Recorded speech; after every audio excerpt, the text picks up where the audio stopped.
It's time now for a look at the latest in local news. In the news, a reminder of the community-wide blood drive taking place today at Calvary Baptist Church Gymnasium. Time today from 1 to 6 p.m. Again, sponsored by the Jesup Shriners Ladies Auxiliary. Walk-ins are welcome. Again, that blood drive taking place today 1 to 6 at the Calvary Baptist Church Gymnasium. 1 week of early voting is in the book in Wayne County, and today starts the second week of 3 weeks of early voting. General election set for Tuesday, November the 5th.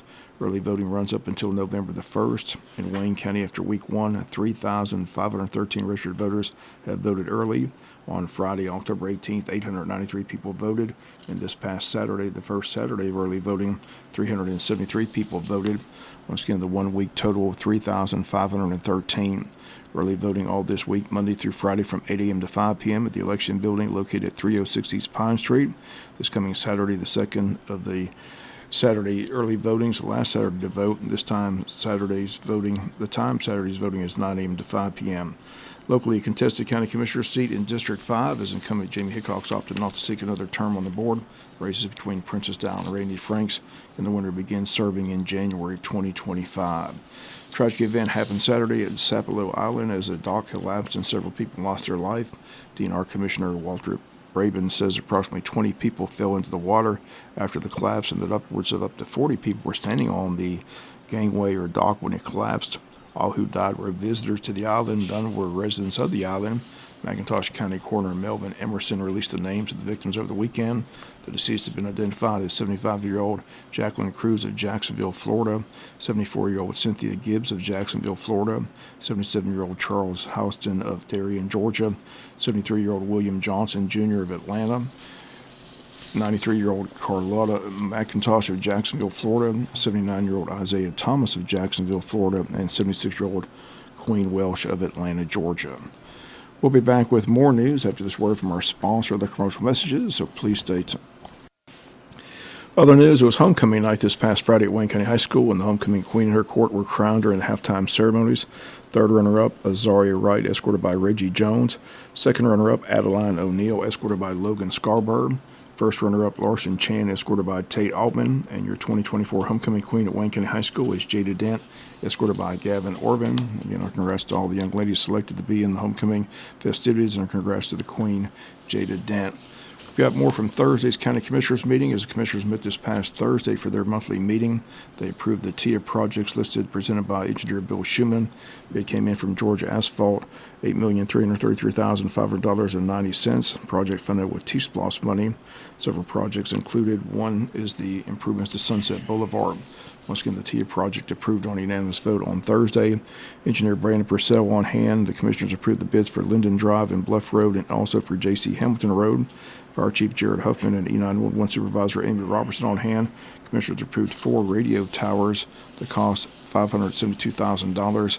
Towers will improve the communication ability for the departments, especially during a hurricane, as they found that during Helene, communication was limited, and these towers will help improve the situation. Again, approved on a unanimous vote Thursday, as was the purchase of a generator for the EMS department, whose generator only worked for a limited time during the storm. Building Inspector Kyle Jones on the agenda with the presentation on building permit fee schedule. That also approved on a unanimous vote. Former County Commissioner John Shaver appointed to the Tax Assessors Board, replacing Justin Franks, who served for 8 years. The board thanked him for his years of service. In case you missed Friday's newscast, the big news from the Thursday meeting is the Commissioner's disappointment and frustration with the District Attorney Keith Higgins, who has moved all his Assistant DAs to his Glenn County office. So the Commissioners did not go ahead and fund a third position in the office. They requested an audit from the DA's office in the next 30 days.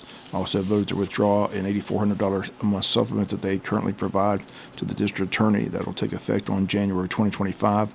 And a big discussion about exploring moving out of the Brunswick Judicial Circuit altogether, joining Appling and Jeff Davis and possibly Long or Liberty and forming a new circuit, but that has to be done at the state level.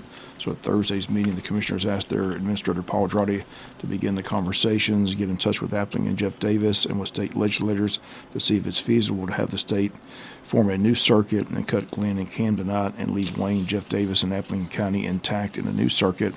And that discussion this past Thursday at the County Commissioners meeting. Higgins still owes Glenn County Commissioners close to $1 million in unreimbursed funds. And Glenn County Commissioners have also requested an audit from his office. We'll be back with some final news notes after this word from our sponsor, the commercial messages, so please stay tuned.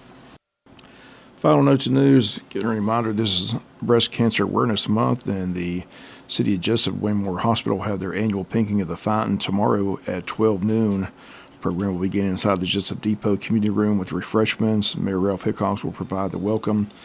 Remarks by two guest speakers, breast cancer survivors Deborah Wynn and Angie Sturgill. Dr. Matthew Dixon, radiologist at Wayne Hospital, will provide the closing. The crowd will then gather outside the fountain for a group picture and pinking of the fountain. Public invited to attend and encouraged to wear pink. And a reminder, this Saturday, October 26th, the City of Odom will celebrate their 49th anniversary and Odom Homecoming. Once again, due to the storm, the date had to be moved from the first Saturday in October to this Saturday, October the 26th. Parade will begin Saturday morning at 10 a.m. and the platform ceremonies, day of celebration, in the 49th annual Odom Day Homecoming celebration set for this Saturday, October the 26th. And that's going to do it for latest in local news. Sports comes your way in a few minutes. Bob Morgan, have a great day.